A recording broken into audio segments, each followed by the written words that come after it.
నమస్తే స్వామి. శివాయ నమః. స్వామి, లక్ష్మీ నరసింహస్వామి అనుగ్రహం కలిగితే లైఫ్లో జరగలేనిది అవలేనిది అంటూ ఏది ఉండదు. ఆయన అనుగ్రహం ఉంటే అంత మంచి జరుగుతుంది అంటూ ఉంటారు. చాలా ధైర్యంగా ఉంటాము. మరి ఆయన అనుగ్రహం కలగాలంటే ఆయన ఏ విధంగా పట్టుకోవాలి? లక్ష్మీ నరసింహస్వామి వారి యొక్క అనుగ్రహం లభించడం అంటే లక్ష్మీ సహితంగా ఉన్నటువంటి నరసింహస్వామి సాక్షాత్తు శ్రీ మహావిష్ణువే నరసింహావతారంలో వేయించేసి ఉన్నారు. వారిని ఉపాసన చేయడము, వారిని పూజించడము, స్మరించడము, జపించడము కూడా ఇవన్నీ వారి అనుగ్రహంతో మీరు చెప్పినట్టు జీవితంలో తిరుగు లేకుండా ఉండేలాగా అనుగ్రహిస్తాయి. శక్తి సింహం అనగానే ప్రాణులన్నిటిలోకి కూడా శక్తివంతమైనటువంటి జీవిగా చెప్తారు. ఆ రూపంలో శ్రీ మహావిష్ణువు వచ్చారంటే విశ్వానికి శక్తిని అనుగ్రహించడానికే వచ్చారు. ఆ శక్తికి చిహ్నంగా ముఖ్యంగా ఈ అవతారం మనం తీసుకోవచ్చు. అనేకమైనటువంటి విధానాలు ఉన్నాయి. ఇలాగ సుదర్శనం అని ఇట్లా అనేక పద్ధతులు ఉన్నా ముఖ్యంగా లక్ష్మీ నరసింహస్వామికి మనం సాధారణంగా అందరూ చేసుకోగలదు. ఏ దేవతోపాసన అన్నా మనము దేవతను ఉపాసించాలి అంటే ముఖ్యంగా సాధారణంగా పంచ అంగములని చెప్తారు. పంచాంగములు అంటే ఒక దేవతాోపాసన చేయాలి అంటే 5 రకములైనటువంటివి తప్పనిసరిగా అందరూ చేస్తూ ఉండాలి అని చెప్తారు. దానివల్ల దేవతా ప్రసన్నత, ఆ దేవత యొక్క అనుగ్రహము కలుగుతుంది అని చెప్తుంది శాస్త్రం.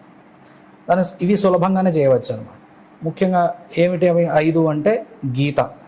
గీత అంటే ఉదాహరణ శివ ఉపాసన అనుకోండి, శివగీత ఉంటుంది. అలా విష్ణు ఉపాసన, లక్ష్మీ నరసింహ ఉపాసన కాబట్టి ఇక్కడ భగవద్గీతని మనం చెప్పవచ్చు. గీత.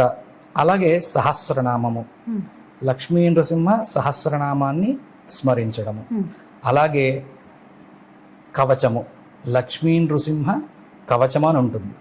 ఆ మంత్రాన్ని ప్రతినిత్యము స్మరించడము. అలాగే స్తవము, లక్ష్మీ నృసింహ స్తవము అని ఉంటుంది. ఆ స్తవము, కవచము, స్తవము, లక్ష్మీ నృసింహ హృదయం, ఇది 5వది.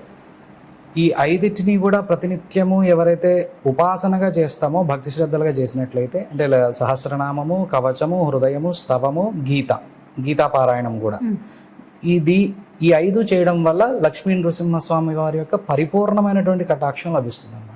మేము అలా చేసుకోలేమండి అన్నటువంటి వాళ్ళు ఏం చేయొచ్చు అంటే లక్ష్మీ నృసింహ కరావలంబ స్తోత్రం అని ఉంటుంది. ఈ కరావలంబ స్తోత్రం అంటే పేరులోనే ఉంది. అవలంబ స్తోత్రం అంటే స్వామి ఎవరైతే ఈ లక్ష్మీ నృసింహ కరావలంబ స్తోత్రాన్ని పారాయణం చేస్తారో వారిని స్వామి చేయబట్టుకుని నడిపిస్తాడు అని చెప్తున్నాను. ఊరికి అనుగ్రహించడమే కాదు, ఆయన మనతో ఉంటాడు. అంతటి శక్తివంతమైనది లక్ష్మీ కరావలంబ స్తోత్రం. సో అలాగా పంచాంగ పారాయణములు చేయలేనటువంటి వాళ్ళు ఇలా లక్ష్మీ నృసింహ కరావలంబం చేయొచ్చు. ఇంకా సులభంగా చేయాలి అంటే మనకి నృసింహస్వామి వారి యొక్క 4 లైన్లో ఉండేటటువంటి శ్లోకం ఉంటుంది. దాన్ని అయినా కానీ సాధన చేయవచ్చు. దానిని నిత్యము జపంగా చేయవచ్చు అన్నమాట. ఉగ్రం వీరం మహావిష్ణు జ్వలంతం సర్వతోముఖం నృసింహం భీషణం భద్రం మృత్యోర్నమామ్యహం అని ఈ శ్లోకాన్ని లేదా దీన్ని మంత్రంగా కూడా సాధన చేయొచ్చు. దీనిని కనుక ఒక బూర్జపత్రం మీద కానీ ఏదైనా ఒక రాగి రేకు మీద కానీ రాసి తనతో పెట్టుకోవడం వల్ల సమస్తమైనటువంటి భూత ప్రేతాదుల నుండి రక్షణ కలుగుతుంది అని చెప్పి శాస్త్రం చెప్తున్నది. అంతటి శక్తివంతమైనది, చిన్నగా ఉన్నప్పటికీ మోస్ట్ ఎఫెక్టివ్ అనమాట. 5 చేయలేనటువంటి వాళ్ళు కరావలంబ స్తోత్రం, ఆ కరావలంబం కూడా చేయలేనటువంటి వాళ్ళు కేవలం ఈ శ్లోకాన్ని మంత్రముగా భావించి నిత్యము జపం చేయడం వల్ల లక్ష్మీ నృసింహస్వామి వారి యొక్క పరిపూర్ణ అనుగ్రహం లభిస్తుంది.